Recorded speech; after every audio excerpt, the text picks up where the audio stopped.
De segunda a sexta-feira, o programa Cidade na TV dá voz a todos os paranaenses, mostrando a sua cidade como ela é. Eu sou o Anderson Teixeira e te espero às 11 horas da manhã aqui na Rede Mercosul, a sua Record News do Paraná. Doutor Henry é neurologista clínico e especialista em esclerose múltipla, é isso? Isso mesmo. E vai tirar algumas dúvidas pra gente hoje sobre a esclerose múltipla, né, doutor? Ontem foi o Dia Mundial de Conscientização, né, da esclerose, e acho que muitas pessoas não sabem direito o que é a esclerose. Você pode explicar pra gente? Então, a esclerose múltipla é uma doença neurológica crônica, né, que afeta o cérebro e a medula espinhal. Particularmente, ela é um processo autoimune, onde, na verdade, a nossa imunidade ela gera um mecanismo de ataque a nós mesmos, né? Então, isso gera uma inflamação local e, consequentemente, uma evolução em relação à doença e sintomas associados à esclerose múltipla, né, como inflamações. Você falou das inflamações, quais são os sintomas em geral da esclerose? A esclerose múltipla depende de onde a gente tem a lesão, especificamente, ela pode causar diversos sintomas, mas os principais são alterações de sensibilidade, né, formigamentos, alterações de força muscular, visão e equilíbrio. Esses são os principais sintomas da esclerose múltipla. Ela é uma doença fatal, doutor? Não, na verdade, a esclerose múltipla, na sua grande maioria, ela não é fatal. No entanto, ela é uma doença que pode eventualmente causar sequelas neurológicas significativas quando não tratada adequadamente, né? Entendi. E ela atinge mais homens ou mulheres ou é igual? Atualmente, a esclerose múltipla tem uma proporção mais ou menos de 2:1 entre mulheres e homens, ou seja, afeta um pouco mais mulheres, né? Nós temos uma predileção de acometimento em pessoas jovens, geralmente na segunda, terceira década de vida, né? Que muitas pessoas acabam confundindo, achando que a esclerose é uma doença de pessoas idosas, mas na verdade é de pessoas jovens, né? Qual a idade aproximadamente? Entre 20 e 30 anos de idade é o mais comum. E atualmente nós temos no mundo cerca de 2,5 milhões de pacientes acometidos. No Brasil, estima-se mais ou menos 35 mil pacientes em acompanhamento por esclerose múltipla. Entendi. E falando em acompanhamento, quais os tratamentos para a esclerose múltipla? Atualmente os tratamentos eles são disponíveis no SUS, né? Nós temos diversos tratamentos, todos tratamentos muito eficazes no combate da esclerose múltipla. E os primeiros tratamentos são algumas injeções que podemos utilizar, mas novos tratamentos vêm surgindo ao longo de muitos anos. E medicações orais podem ser administrados dependendo de cada caso, de cada paciente. Depende de cada caso. Isso. Existe um medicamento especial para a esclerose múltipla? Não, na verdade não existe existem tratamentos diversos, todos específicos para a esclerose múltipla. No entanto, cada um deles tem sua característica, né? Cada paciente também tem uma evolução própria, então no mundo hoje em dia o que se faz é uma individualização do tratamento, né? Não se faz mais um tratamento único, baseado numa única terapia. Entendi. Como fazer o diagnóstico da doença? O diagnóstico da esclerose múltipla é um pouco difícil porque, infelizmente, na doença nós não temos um exame único específico que dê o diagnóstico. Então, nós precisamos de duas coisas, basicamente. Primeiro, o paciente tem que ter sintomas e sinais da esclerose múltipla conforme um critério mundial e tem que ser excluído outras doenças, né? Infelizmente, não há um exame único que possa nos dizer isso, né? Entendi, doutor. E existem outras doenças que são parecidas com a esclerose múltipla? Realmente, existem diversas doenças neurológicas e também não neurológicas que podem, digamos, simular, né, um sintoma, um sinal de esclerose múltipla. E pelo fato de não existir um exame único que determine o diagnóstico, realmente faz-se necessário fazer todos esses exames, né, até que se conclua exatamente que a pessoa tem esclerose múltipla. Entendi. E quando a gente fala em conscientização da esclerose múltipla, o que encaixa nisso?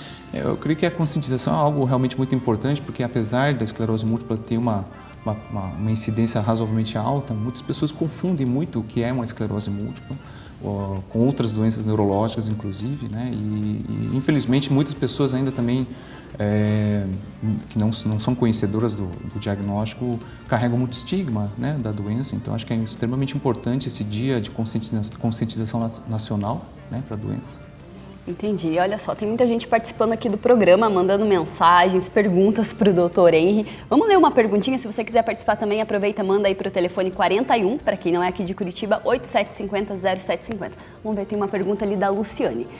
Disseminadas são... Não, vamos lá. Esclerose múltipla e esclerose disseminada são a mesma coisa? A Luciane ali do Capão da Embuia. Olha, na verdade, assim, o termo esclerose disseminada, ele ele basicamente se traduziria como um sinônimo, né? Eu acho que, no caso da pergunta dela, talvez seja alguma coisa não muito técnica, né? Então, porque a esclerose ela é disseminada no cérebro e na medula espinhal, então, talvez nesse aspecto, de maneira mais popular, sim, né? Seria basicamente a mesma coisa. Entendi. Temos mais uma pergunta, o Walter. Por que a doença é mais frequente em mulheres, Walter, do que Tandinha? Na verdade, foi feito vários estudos em relação a mulheres, né? E realmente existe essa desproporção, essa proporção de mais mulheres 2:1.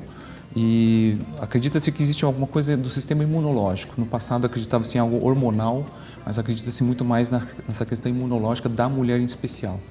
Entendi. E quais as chances, por exemplo, da mulher, né, que tem a esclerose, os filhos dela nascerem aí com esclerose múltipla também? A esclerose múltipla, apesar de existir uma questão genética envolvida no seu surgimento, ela não é necessariamente uma doença hereditária, né? Lógico que existe vários estudos mostrando uma proporção um pouco mais aumentada, mas não é de uma forma categórica uma doença genética onde você vê, né, uma linhagem de pessoas, pais, filhos e avós acometidos, então realmente não é comum, né? Entendi. Então, doutor Henry, muito obrigada. Daqui a pouquinho a gente volta a falar com o doutor Henry. Agora a gente volta a conversar aqui com o doutor Henry, que está esclarecendo sobre a esclerose múltipla aqui no programa, né, doutor? Isso. Eu tenho mais uma perguntinha aqui. Como que a gente faz para reconhecer um surto de esclerose múltipla?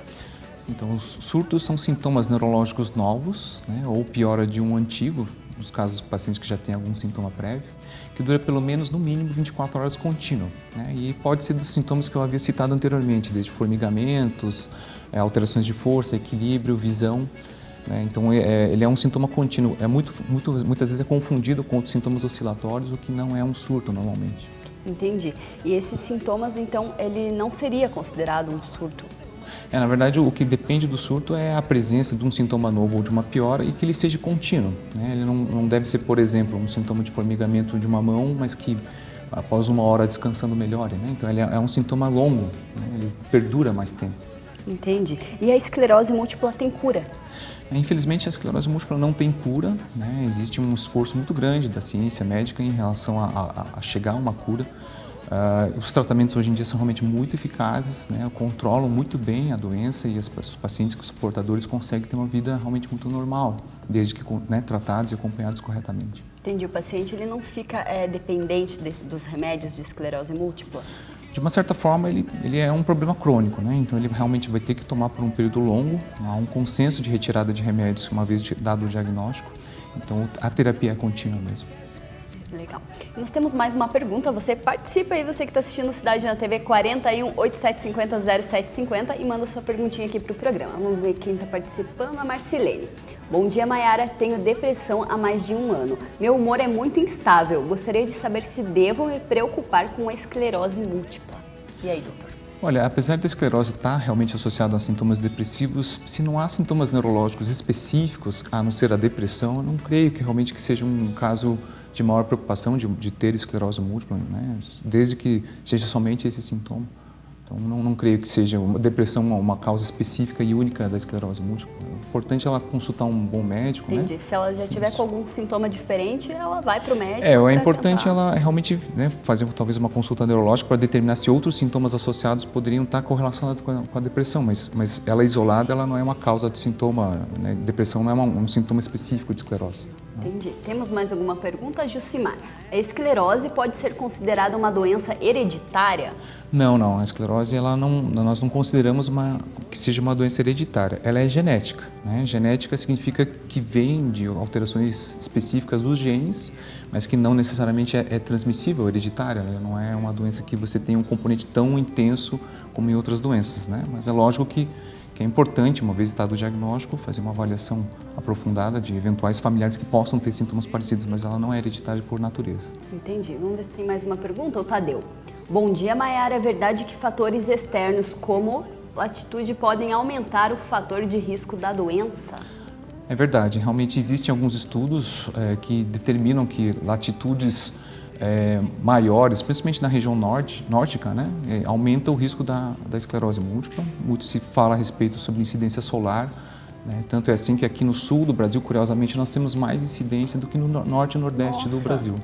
Então, realmente, há uma relação mesmo. Que engraçado, diferente, eu não sabia disso.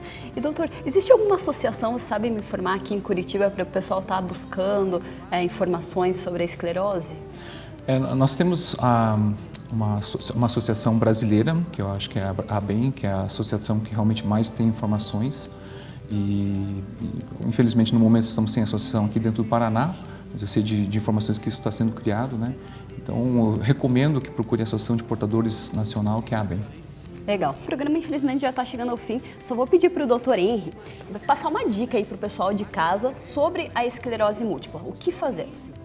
Eu acho que, primeiramente, eu gostaria de alertar a todos, né, que acho que a esclerose múltipla é um problema que, por não ser tão incidente, né, as pessoas têm um preconceito, né, em relação à doença, que eu acho que é muito importante que se mantenham informadas. Aos pacientes que são portadores e aos familiares, né, passar uma notícia de esperança, que realmente tem modificado muito os tratamentos e os tratamentos realmente estão se tornando cada vez mais seguros e mais eficazes. Então, gostaria de transmitir isso e que, né, acho que creio que todas as pessoas que têm alguma suspeita que devessem procurar um neurologista para serem bem avaliados e bem orientados. Entendi. Então as pessoas não precisam ter medo da esclerose múltipla. Exatamente. Acho que o medo da esclerose múltipla é uma coisa que se gerou do passado que ela carrega, né, em relação a riscos de sequela, mas as coisas mudaram muito nos últimos 15, 20 anos, né, e o tratamento é completamente manejável, os sintomas são bem controlados e a pessoa pode ter uma vida normal. E quais seriam os riscos de sequelas hoje? Tem ou não tem? Como qualquer problema neurológico, todo problema crônico tem um risco de sequela desde que você, né, não esteja acompanhamento adequado e não faça um bom tratamento. Então, apesar de existir esse risco, hoje em dia, com as terapias atuais, né, conseguimos controlar muito bem hoje a esclerose múltipla. Ou seja, quanto antes a pessoa procurar o tratamento, né, o médico, ela consegue diminuir esses riscos de sequela. O tratamento precoce tem um impacto significativo assim, no risco de sequelas e de incapacidade. Então, realmente, né, nos sintomas que possam ser sugestivos, que procure um neurologista, né, que possa ser diagnosticado precocemente. Doutor, muito obrigada pela sua presença aqui no Cidade na TV. Seja sempre bem-vindo, com certeza esclareceu aí não só as minhas dúvidas, como as dúvidas aí do nosso público paranaense. Muito obrigada e seja bem-vindo. Eu que agradeço. Sempre que quiser. Obrigado. Tá bom? E para você que está em casa, muito obrigada pela audiência. Amanhã tem mais Cidade na TV às 11 horas, aqui na Rede Mercosul, a sua Record News no Paraná. Não perca, hein? Rede Mercosul, a sua Record News no Paraná.